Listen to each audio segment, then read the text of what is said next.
ગુજરાતમાં વરસાદનું જોર ઘટ્યું છે। આગામી 5 દિવસ હળવાથી મધ્યમ વરસાદની આગાહી કરવામાં આવી। સૌરાષ્ટ્ર અને ઉત્તર ગુજરાતમાં ધોધમાર વરસાદ પડ્યા બાદ હવે 5 દિવસ હળવાથી મધ્યમ વરસાદની આગાહી છે। રાજ્ય પર ઓફશોર ટ્રફ સક્રિય થતા આ આગાહી કરવામાં આવી છે। અત્યાર સુધી રાજ્યમાં સામાન્ય કરતાં વધુ વરસાદ પડ્યો છે।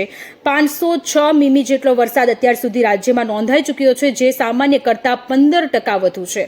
એટલે કે હવે સામાન્ય વરસાદની આગાહી કરવામાં આવી છે। ગુજરાતના મોટાભાગના જિલ્લાઓમાં ખાસ કરીને હજુ પણ સૌરાષ્ટ્રમાં આગાહી કરવામાં આવી છે। અમદાવાદના લોકો હજુ પણ બફાઈ રહ્યા છે।